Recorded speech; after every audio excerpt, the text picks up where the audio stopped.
Buenas tardes, noches, patojos y patojas, bienvenidos. Buenas tardes, licenciado. Buenas tardes, Hola, patojos y patojas, sean todos y todas bienvenidos. Hola, buenas tardes. Vamos a continuar, jóvenes, desarrollando los temas de este curso, Derecho Procesal Penal 1.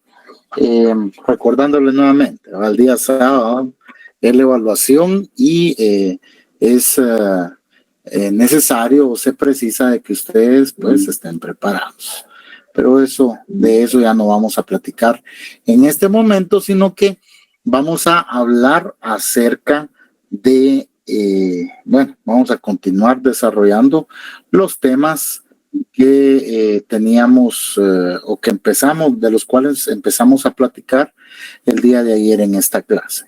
Bueno, vamos a ver, solo déjenme abrir un código procesal penal aquí porque tengo uno a la mano y por aquello de que me toque que proyectarles algo acá.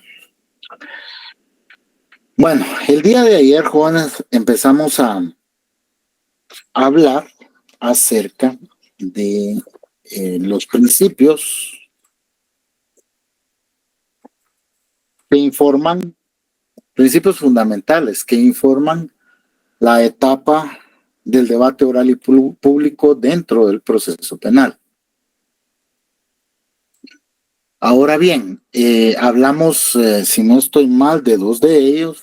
Hablamos del principio de inmediación y nos quedamos platicando acerca del principio de publicidad, que hasta donde yo estoy, o hasta donde yo recuerdo, agotamos en su mayoría lo que pudiéramos hablar o hacer mención respecto a este principio, a patojos y patojas. Luego, pues platicamos o dimos cuenta acerca del hecho de que esa publicidad que como principio fundamental o rector del debate oral y público y que opera también de determinada manera dentro de todas las etapas del proceso penal, ¿verdad, jóvenes? Puede verse limitada o restringida, ¿verdad, patojos? De conformidad con las normas o si concurriere alguno de los supuestos establecidos en el artículo 356 del Código Procesal Penal.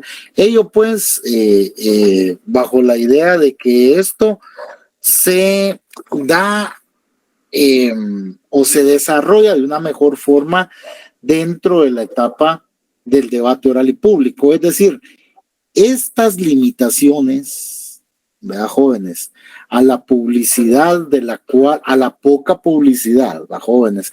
De la cual está revertida el proceso penal dentro de todas aquellas etapas diversas o distintas a la del debate oral y público. Estos lineamientos o estas restricciones no son aplicables allá en aquellas otras etapas, porque si bien existe publicidad, ya lo hablamos ayer, jóvenes, es únicamente respecto a los sujetos procesales, porque el proceso dejó de ser secreto como lo mandaba el sistema inquisitivo, es decir, derivado de que nosotros utilizamos un sistema procesal mixto dentro del ámbito penal. Tenemos resabios del sistema inquisitivo, tenemos resabios del sistema acusatorio, pero mayormente nuestro sistema, ¿verdad?, está compuesto por principios como el de publicidad, el de oralidad, jóvenes, que son más fuertes o más evidentes dentro del sistema acusatorio. Ahora bien, la publicidad, la forma en la que se maneja dentro de las otras etapas del proceso penal, excepto la etapa del debate, porque pues la etapa del debate, ya lo dijimos, jóvenes, tiene su propia forma de manejar esta situación, lo referente a la publicidad. Puede restringirse el acceso a los debates orales y públicos, efectivamente, tal y como lo establece el artículo 357, ¿verdad? Que las personas menores de 16 años de edad, a estas personas, mejor dicho, se les puede restringir el acceso si no son acompañadas por algún menor de edad. Hay poder de disciplina también como principio que informa el debate oral y público, principio del poder de disciplina, que es utilizable para reforzar el buen desarrollo o para procurar, mejor dicho, el buen y debido desarrollo de un debate oral y público. Es decir, si ustedes se dan cuenta, hay algunas situaciones como el hecho que si no estuvieran en la ley, probablemente se verían hasta mal, ¿va, jóvenes? El hecho de venir y alejar a una persona, va a decirle, mire usted, por favor, si quiere, puede estar dentro de la sala, pero como que es niño castigado, ¿va? Pero se me va allá a la esquina, ¿verdad? Situación que únicamente podrá darse por razones de orden, higiene, decoro o eficacia del debate, ¿verdad? Es decir, faculta, ¿verdad, jóvenes? Al presidente del tribunal, porque como bien lo sabemos, va patojos y patojas, alguien puede aparecer en un debate y dependiendo del tema que se trate, como por ejemplo cuando se dio el debate de este señor de Ríos Montt, va, jóvenes, cuando pues llegaban personas de dos sectores antagónicos, militares y población, personas pertenecientes a comunidades indígenas, va, jóvenes. Entonces, ahí derivado de la situación que se estaba tratando, pudiera haberse dado alguna cuestión que alterara el orden. Y efectivamente el presidente del tribunal está facultado para alejar a esas personas que en su caso pudieran alterar el orden del debate. Y dependiendo del grado de infracción que se pudiera haber cometido, puede inclusive imponerse una sanción de arresto, fíjense, jóvenes, ¿verdad? O puede imponerse algún tipo de multa por las infracciones que se cometan. Que esto yo lo veo un poco fuera de lugar, si me preguntan a mí, lo veo un poco fuera de lugar, porque si nosotros recordamos desde un principio, va, patojos y patojas, hablamos de un principio de legalidad, jóvenes, en donde o a través del cual los jueces no pueden imponer infracciones o iniciar un proceso, no pueden sancionar penalmente a una persona o iniciarle proceso si la sanción no está debidamente establecida en la ley o, ¿verdad?, si no se ha perpetrado un delito previamente, delito o falta previamente a haber cometido, a que se le pretenda iniciar el proceso penal. Pero acá estamos en el numeral 2 del artículo 358 del Código Procesal Penal, establece que sin procedimiento, bueno, esto de corregir en el acto, empecemos por esto, miren pues. Esto de corregir en el acto, o así como está establecido ese numeral, nos traslada la idea a nosotros,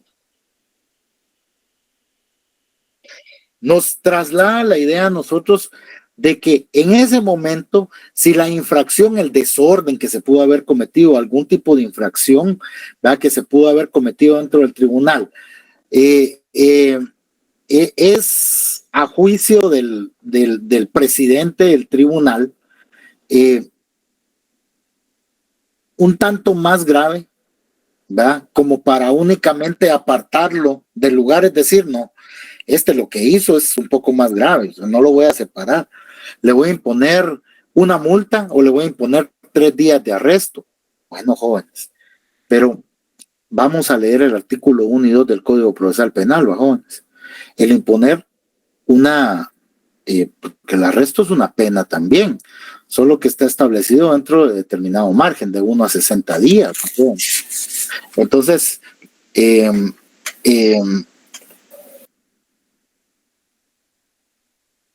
si se le va a imponer una pena, debe de ser a través de un proceso, ¿va? Así lo dice el artículo 2 del Código Procesal Penal. Esos 2 artículos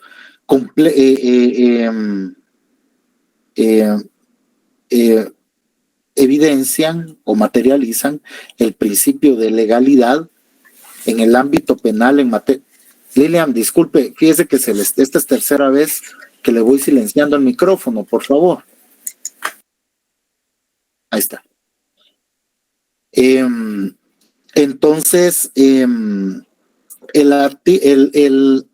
artículo primero del Código Procesal Penal establece o materializa el principio de legalidad en materia penal sustantiva, y el artículo 2 materializa el principio de legalidad en materia penal adjetiva, pero ambos nos dicen, al final de cuentas, que si no se ha cometido un delito o una falta, no puede ser sancionada la persona ni iniciársele el proceso penal.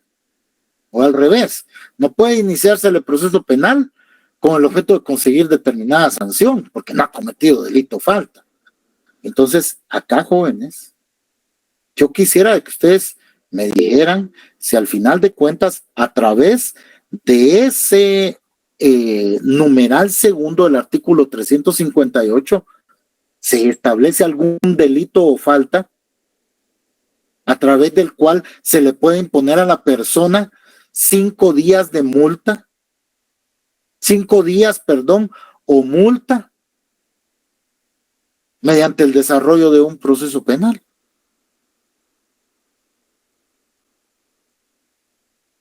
Es decir, no se establece un delito o una falta a través de ese numeral 2, jóvenes, porque los delitos o las faltas, la norma penal se encuentra compuesta de 2 elementos: el supuesto de hecho y la consecuencia jurídica. La consecuencia jurídica la encontramos establecida ahí, pero el supuesto del hecho, ¿cuál es? Dice corregir el acto. ¿Pero cuál acto? ¿Cuál es ese acto? O tenemos que tomarlo del párrafo anterior, de que una persona que por razones de que haya transgredido el orden, la higiene, el decoro o la eficacia del debate. Pero si lo transgrede y no es muy grave su situación, o sea, hay que disponer el alejamiento de la persona. Pero y si es más grave, entonces podríamos pensar nosotros de que efectivamente el juez puede imponer esos 5 días de arresto. Eso para mí está mal, jóvenes. ¿Saben por qué? Porque al final de cuentas el Código Penal, parece que aquí a los diputados se les fue un poquito esto, el Código Penal establece en el artículo 496 lo relacionado a las faltas contra el orden público. Y nos dice, será sancionado con arresto de 20 a 60 días quien turbare levemente el orden público o el orden de un tribunal, o en actos públicos, espectáculos, solemnidades o reuniones numerosas. Ahí pueden encontrar ustedes la norma penal. Miren, jóvenes, sí hay algo que regula este tipo de situación en concreto en el Código Penal, solo que está sancionado con arresto de 20 a 60 días. Aquí impone hasta 5 días de multa. Hasta, es necio, ¿va? Hasta 5 días o pena o una multa. Pero la multa va a tener un mínimo de cuánto y un máximo de cuánto. ¿Cuál va a ser el procedimiento utilizado para sancionar a la persona? Cuando el arresto y la multa son penas, las penas se imponen únicamente cuando se encuentran debidamente establecidas en la ley, ¿verdad? Y se hace acreedor a la persona que cometa determinada acción, aquel supuesto de hecho, a través del desarrollo de un proceso penal, ya sea para el juzgamiento de una falta o de un delito. Entonces, eso, jóvenes, porque el juez, eso se llama discrecionalidad. Y eso está prohibido en derecho penal. En derecho penal se actúa a través del principio de legalidad. Ahí tienen un punto de tesis, miren, jóvenes,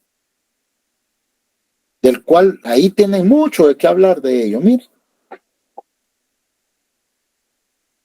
la legalidad en la imposición de la pena de arresto, por ejemplo, hacia las personas que perturben el orden de un tribunal, por ejemplo, no sé, hay un punto de tesis, pero bueno, no estamos hablando de tesis, sino que estamos hablando de los principios del debate oral y público. Pero bueno, eso es parte de la... Eso es parte de de los principios que informan el debate oral y público, deberes de los asistentes, continuidad y suspensión. Ahora bien, miren, jóvenes, el artículo 360 como principio fundamental del debate oral y público reviste una importancia bastante significativa, o es significativamente importante. ¿Por qué? Fíjense, jóvenes, de que cuando se está desarrollando un debate, digamos, a veces por lo extenso del mismo, por la cantidad de prueba que hay que desahogar, por los testigos que hay que recibir, que son medios probatorios también, etcétera, etcétera, etcétera. Fíjense de que no es posible desarrollar un debate, por ejemplo, en una sola audiencia. En algunos casos sí, cuando no hay mucha la prueba, en un solo debate se recibe toda y bueno, se inicia y se finaliza. Y a veces a las 2 de la tarde ya están dictando sentencia él o los jueces. Ahora bien, cuando es demasiada la cantidad de pruebas, regularmente se recibe un poco de prueba, se suspende y se continúa posteriormente. A patojos. Ahora bien, las causales o los casos bajo los cuales un debate puede ser suspendido para continuar nuevamente con posterioridad se encuentran establecidos en los numerales del 1 al 4 del artículo 360 del Código Procesal Penal. Pero aquí hay algo muy importante, patojos y patojas. Esa suspensión del debate, ¿verdad?, y la continuación del mismo debe de ser desarrollada, o sea, la continuación, mejor dicho, del mismo, debe de ser desarrollada a más tardar o dentro, mejor dicho, de 10 días hábiles siguientes, ¿va? El debate continuará durante todas las audiencias consecutivas que fueran necesarias hasta su conclusión. Se podrá suspender por un plazo máximo de 10 días solo en los casos siguientes. 10 días, se suspende por 10 días. Pero a más tardar hay que reiniciarlo en el 11º. Es decir, del 11º día para abajo, en cualquier día se puede continuar el debate. En el 12º día, o mejor dicho, si se pretende continuar el debate en el 12º día, se deberá de reiniciar desde el principio. Deberá de iniciarse nuevamente desde el principio. Artículos 360 y 361. 360 establece las causales bajo las cuales se puede suspender el debate, ¿verdad? Y el plazo máximo para y el plazo máximo dentro del cual deben de realizarse las audiencias.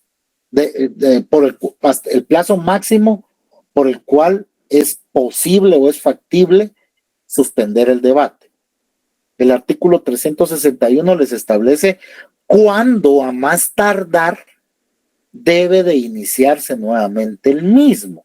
Miren, jóvenes, ustedes, estos plazos que yo les estoy mencionando, de memoria los deben de tener. Estos plazos ustedes de memoria los deben de tener. ¿Por qué? Porque estando en un debate, bueno, son días hábiles, ¿oyeron? Así es que si estamos hablando de un plazo máximo de 10 días, son 2 semanas.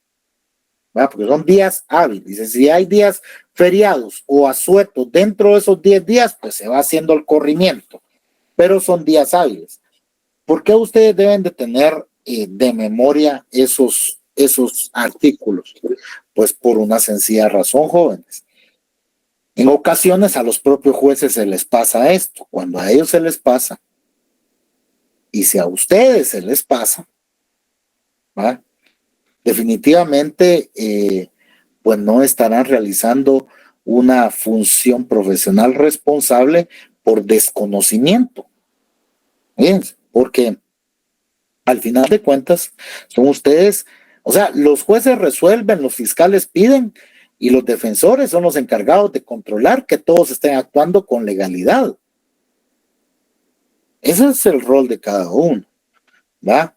Porque imagínense de que el debate se suspende, ordenan reanudarlo hasta el 13º día, por ejemplo, y ustedes no se dan cuenta, como abogados defensores, por ejemplo, y les condenan a su patrocinado, jóvenes, les condenan a su patrocinado. Cuando al final de cuentas, ustedes bien hubieran podido, digamos, porque uno, conforme se va desarrollando el debate, se da cuenta cómo es él o los jueces. Y uno puede deducir a veces ciertas cosas.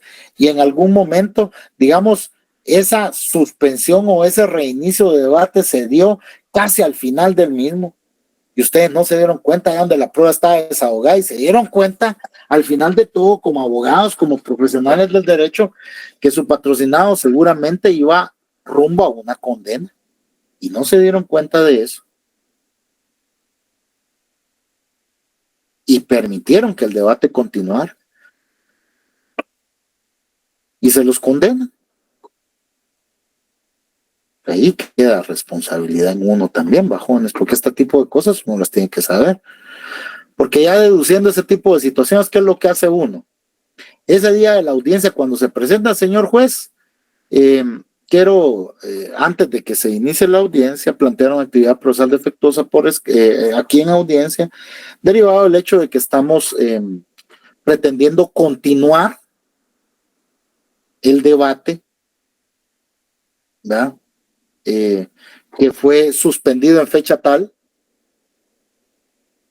y se está reanudando hasta el 13º día, de conformidad con lo que establecen las reglas establecidas en los artículos 360 y 361 del Código Procesal Penal. Eso es inadmisible, ya que existe un plazo dentro del cual a más tardar el debate debe reanudarse, que es al 11º día.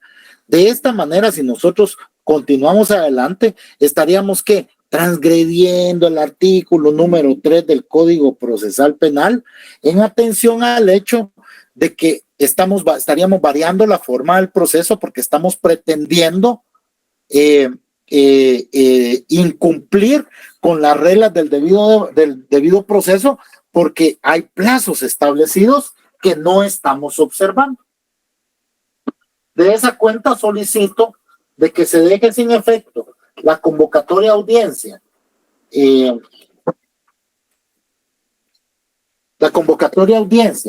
efectuada para este día y hora, y que el debate pues se reinicie o reiniciemos el debate correspondiente. Bueno, ¿Por qué es que se hace eso, jóvenes? Digamos en su caso, ¿por qué es que hay un plazo? Y no es aquello de que, bueno, pero ¿y por qué no? ¿Y por qué no dejamos? Si de todas maneras, ¿para qué? O sea, ¿para qué? ¿Qué importancia hay en que haya algún plazo para poder desarrollar el debate? Vamos a ver, Carlos, ¿nos quiere compartir algo? Sí, buenas tardes, licenciado. Perdone, solo tengo una consulta con relación a lo que está explicando. Digamos que yo me presento con mi patrocinado el 11º día, como usted lo acaba de indicar, que esto está dentro del... 11º, dice usted, 11º. Correcto, 11º. Pero sucede que, pues digamos, como ya se suspendió por 10 días la audiencia y se reanuda en el día 11, digamos. Pero digamos que ese día sucede algo como lo que ha estado sucediendo ahorita, licenciado, de las catástrofes y todas esas cuestiones, y digamos, ni el juez ni uno se puede presentar por obvias razones. ¿Qué pasa en ese caso, licenciado? Hay que reiniciarlo, Carlos. Porque, mira, pues, regularmente a veces pasan esas cosas. A veces pasa eso. Eso sí se lo sé decir. Eso sí es algo real. Eso a veces pasa.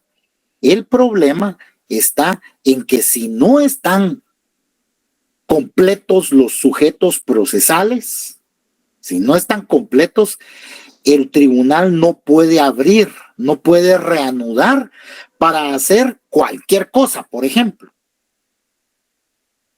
Porque si, digamos, estuvieran todos, pero se da una de las 4 causales establecidas en el artículo 360 del Código Procesal Penal, entonces se suspende y se reprograma para continuar.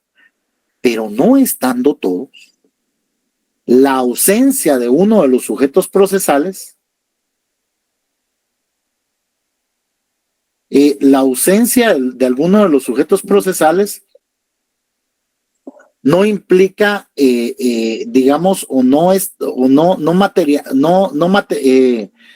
justifica el venir y suspender el debate. Ahora, usted me está hablando seguramente del párrafo que está a continuación del numeral 4, cuando se habla que excepcionalmente el tribunal podrá disponer la suspensión del debate por resolución fundada cuando alguna catástrofe, algún hecho extraordinario similar, torne imposible su continuación. Pero para ello es un poco complicado, digamos, el probar de que a mí no me permitió estar presente en la audiencia. Porque yo le voy a decir algo, Carlos. O sea, aquí hablemos las cosas como son. Si el abogado, por ejemplo, tiene su debate, una continuación de debate aquí en alguno de los tribunales de sentencia de la capital, y él tiene su oficina en Escuintla, por ejemplo, ahí, o sea, y digamos, él presenta una constancia de inscripción del Colegio de Abogados y Notarios en donde consta que tiene registrada su dirección, la dirección de su oficina de Escuintla, y su tarjeta de presentación inclusive y todo eso, pues ahí será factible el probar o el tener por cierto que el señor pues no puede venir para acá, ¿verdad? Ahorita sí todos sabemos que de allá, de Escuintla, para acá, para la capital, o de aquí para Escuintla, el paso, no es que no haya paso, no es que no haya paso, paso sí hay, está muy complicado. Se tiene que ir uno por la antigua carretera, no sé cómo habrá quedado, o inclusive puede bajar uno allá a Chiquimulía y subir por Cuilapa. Es decir, llegar el abogado sí puede. Aquí habla lo que es. Llegar puede, bajo los términos que yo le estoy presentando, pero es bastante complicado, ¿verdad? Porque aunado a eso, estamos en una situación, digamos, que sí provoca inconvenientes para circular. ¿va? Pero atendiendo a la idea de que les descuentla, bueno, está un poquito difícil que venga y sería tal vez un poco, sería justificable el reiniciar el debate bajo esa circunstancia. Ahora bien, si un abogado de aquí de la capital quiere alegar que porque está lloviendo, que porque suspendieron las clases, el Minedu, que esto, porque eso también pasa, que porque suspendieron, que porque es una catástrofe, que las tormentas continúan. Sí, pero ¿usted en dónde vive, pues, señor? Porque yo como juez pude venir a trabajar, el fiscal pudo venir, los testigos vinieron, solo usted no vino.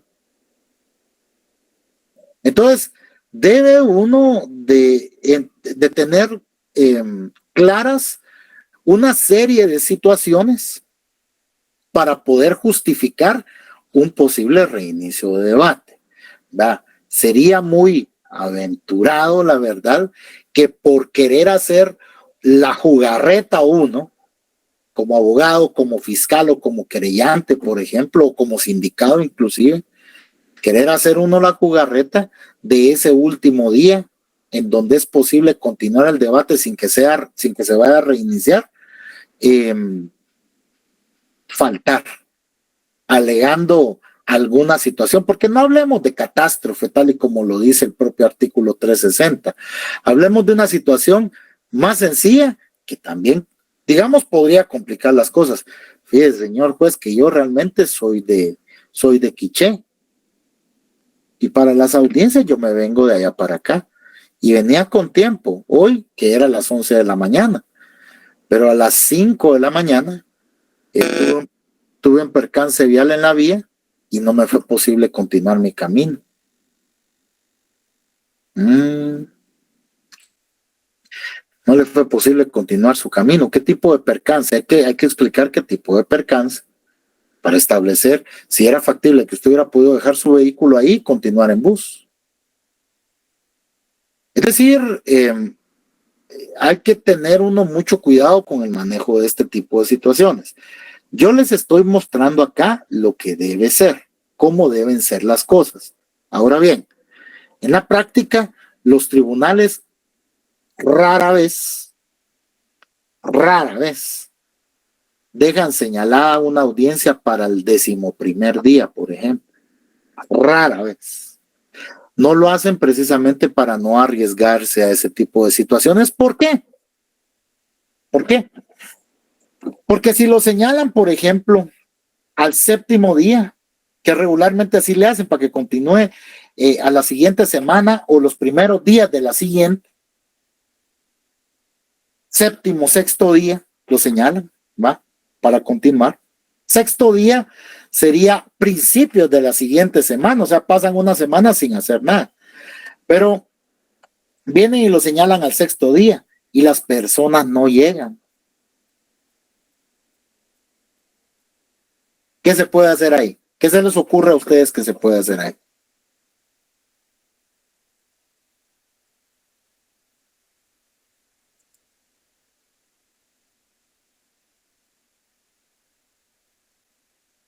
¿Qué se les ocurre, jóvenes? Pues como les digo, la situación de Carlos, que nos puso Carlos, sí, en algunos casos yo he visto que se ha dado, pero ya es muy poco derivado de la propia experiencia que los tribunales adquieren. Por experiencia, ellos no dejan los debates ni el 11º ni el 10º día. Y muchas veces ni siquiera el 9º. De ahí para abajo los empiezan a señalar, del 8, del 8º día para abajo. ¿Por qué es que lo hacen así en la práctica?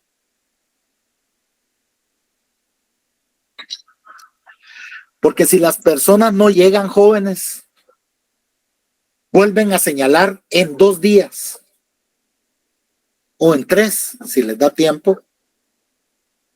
Notifican, les fijan plazo para que justifiquen su inasistencia, notifican y tienen la oportunidad de volver a comparecer dentro del plazo establecido por la ley, que son los 10 días. Ya sería muy evidente y malicioso por parte de una persona, de un sujeto procesal, que siendo citado en 2 ocasiones dentro del plazo de 10 días, no comparezca. Un caso excepcional, por ejemplo, alguien se enferma y dicen ahí que está tan mal que él va a pasar, o tiene que pasar 15 días o un mes hospitalizado. Ahí hay 2 opciones. La primera es enviarle médico forense para ver si es cierto, porque ahí definitivamente habría que irse haciendo la idea que el debate se va a tener que reiniciar, si es que, la segunda opción, si es que el tribunal no decide movilizarse a donde la persona esté. Porque el tribunal puede movilizarse e ir a desarrollar el debate si las condiciones lo permiten, ahí donde la persona esté hospitalizada. Fíjense, jóvenes, se puede dar también. Entonces, son opciones que se presentan y que están contempladas en la ley. Eso ustedes lo pueden encontrar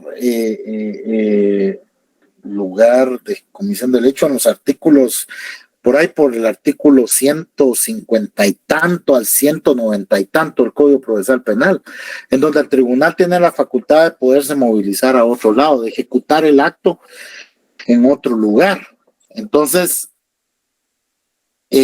más o menos así sería. ¿Me quedó claro, Carlos? ¿O hay alguna duda? Sí me queda claro, licenciado, lo que usted me explica. Lo único que yo veo que siempre, digamos que queda un poquito como en el aire el criterio del juez, ¿verdad? De que uno realmente logre demostrar que fehacientemente, pero como usted explicó, de que ellos no se arriesgan a poner las audiencias a 10 días, pues eso ahí sí me queda más claro, porque ya decir yo que tuve 2 catástrofes en esos 2 días. Eso no. Sí, no, ahí sí creo que eso sí tiene sentido. Aunque yo le voy a comentar algo a usted y a todos sus compañeros. Miren, jóvenes, como les indiqué anteriormente, va, patojos y patojas, aquí yo les estoy presentando lo que se puede hacer, ¿va? O cómo se deben hacer las cosas, ¿va, jóvenes? Pero, por ejemplo, miren pues, patojos, el artículo 144 es el que yo les estaba mencionando. Los jueces que controlan la investigación actuarán en su propia sede, sin embargo, deberán trasladarse para la práctica de aquellas diligencias que requieran su presencia en cualquier lugar de su jurisdicción. Ahí está el que yo les estaba mencionando.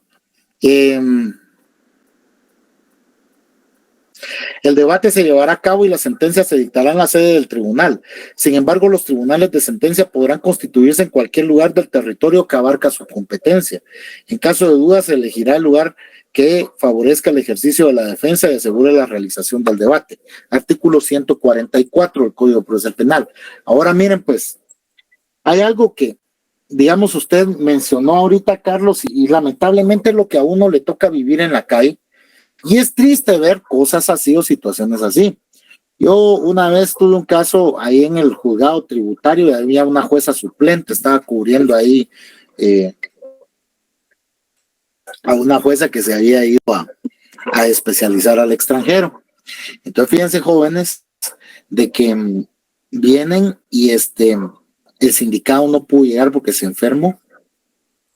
Y viene la jueza, yo no sé qué fue lo que ella pensó, o no sé. Yo creo que era de aquellas personas que amanece con aquel dicho en la cabeza de piensa mal y acertarás, ¿va? Pero lamentablemente eso no aplica, o sea, aplica con nosotros aquí en el ámbito del derecho en cuanto a que uno debe siempre de estar claro en lo que está sucediendo, pero como yo se los he dicho, en este ámbito no es lo que se sabe, sino que lo que se puede probar. Vienen jóvenes y se le presenta un certificado médico a la jueza y no miran de que ella viene porque el señor no estaba. Ella viene y dice que no, o sea, que ya se había suspendido muchas veces la audiencia, 5 veces se había suspendido esa audiencia, 3 de ellas por disposición del propio juzgado, una porque el querellante se excusó y una porque el abogado se excusó. El sindicado nunca se había excusado, fíjense, jóvenes. Es que no, que ya se había suspendido muchas veces y que no sé qué, cuando era cuestión del propio tribunal, bajones. Que ya se había suspendido y que ya muchas veces y que no sé qué y que no sé cuánto, y que aquí, que allá, que esto y que lo otro. Y ordenó y decretó la rebeldía de la persona. Miren, jóvenes, esa es una cuestión muy delicada. Porque, bueno, aparte de eso, la jueza ahí se expuso, que fue también lo que se hizo, se expuso a que se dedujeran acciones disciplinarias y penales en contra de ella, porque hay jurisprudencia de la Corte de Constitucionalidad que indica de que la salud es un derecho inherente al ser humano. Cuando un ciudadano y el propio Estado está obligado a garantizarla, el Estado a través de los tribunales de justicia está obligado a garantizar la salud. Imagínense, jóvenes, cuando alguien está enfermo y que por intransigencia de un juez o de una jueza quiera que sí o sí la persona esté ahí en la audiencia y uno enfermo. Entonces, el precedente que existe de la Corte de Constitucionalidad da cuenta que la salud es un derecho que está garantizado a través del artículo 93 de la Constitución Política de la República de Guatemala y que efectivamente no es factible, por ejemplo, que una persona que se encuentra con quebrantos de salud, aun y cuando su tratamiento pueda ser ambulatorio, fíjense, jóvenes, ambulatorio quiere decir de que uno va tomándose sus pastillitas y ahí en el camino se va sintiendo mejor, va, jóvenes, no está uno en una clínica o en un hospital recibiendo el tratamiento clínico. Entonces, y que aun y cuando la persona se encuentre o esté sometida a tratamiento ambulatorio, el encontrarse con determinado quebranto de salud, jóvenes, implica el hecho de que no permite que uno como ser humano pueda tener en pleno uso o goce de sus facultades, no solo físicas, sino que mentales también. Se los voy a poner así como que a manera de chiste, va, jóvenes, pero es una realidad. Imagínense cuando hay malestares diarreicos en una persona, jóvenes. Y bien es cierto, o sea, uno puede salir tomando pastillitas y aguantándose ahí a llegar a algún otro baño, no puede salir, pero uno sabe qué tanto va a tardar una audiencia, cuánto va a tener que esperar para entrar a la audiencia, no sabe. Y uno va a estar ahí sentado y no va a estar pensando en lo que está sucediendo ahí. No va a estar pensando o pidiéndole a Dios que no le vengan los retorcijones a uno en ese rato. Jóvenes, es que es una realidad. Y miren, patojos, hay jueces que, por ejemplo, la jueza, esa fue la muestra, eso fue lo que quiso decir, ¿va? Que él tenía que estar, pero ¿cómo iba a estar ahí si ahí está el certificado? Se le estaba diciendo a ella que estaba malo. Entonces ella decretó su rebeldía y ordenó su aprehensión. Eso es ilegal, eso es totalmente ilegal lo que ella hizo, jóvenes. Es ilegal porque sin darle oportunidad a la persona, porque tampoco le mandó al INASIF. Porque le hubiera podido mandar al INASIF si ella tenía duda de que él realmente estuviera mal, le pudo haber mandado al INASIF, pero sencillamente no hizo y lo mandó a traer. Bueno, entonces vienen, jóvenes, decreta su aprehensión, se apeló, porque eso es apelable, según la propia Corte de Constitucionalidad, esa es una resolución apelable. Y viene ella y rechazó. Cuando se apela hay que elevarlo a la sala, bajones. Viene ella y rechazó liminarmente el recurso. Se planteó una queja ante la sala. Es otro recurso establecido en el Código Procesal Penal, bajo. Y la sala efectivamente acogió la queja, pidió el expediente, acogió la queja, entró a conocer la apelación, revocó la resolución y le ordenó a ella que volviera a señalar la audiencia de etapa intermedia. Pero miren, jóvenes, en eso la persona pasó como 6 meses escondido. Entonces, vean lo delicado que es que un juez resuelva en abierto desconocimiento de la ley. Vean lo delicado que es, porque, o sea, uno lo ve de este lado, uno ve y dice, bueno, transgredió la ley, pero bueno, dice, no, hombre, pues la persona pasó sin trabajar, y si no hubiera sido la sala la que acogía eso, había que plantear amparo. Habría que haber planteado amparo y más tiempo. Entonces, bien como dicen algunos colegas abogados, jóvenes, como no son ellos o los familiares de ellos los que están en esta situación, por eso hacen las cosas sin pensar, ¿no? Porque yo, como les repito, yo respeto a los jueces, respeto a los fiscales, la actividad que ejercen. Me he topado con buenos jueces, con jueces regulares, con malos jueces. Me he topado con buenos fiscales, con fiscales regulares, con malos fiscales.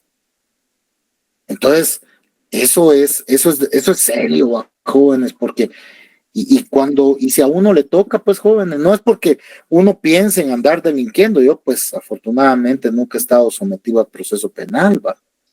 Pero, y si en algún momento a uno le toca, pues, patojos, en un accidente de tránsito, por ejemplo, en donde uno encuentre del otro lado una persona completamente intransigente que no quiera conciliar con uno, ya se lo llevó la tristeza a uno. Hay que someterse al proceso penal,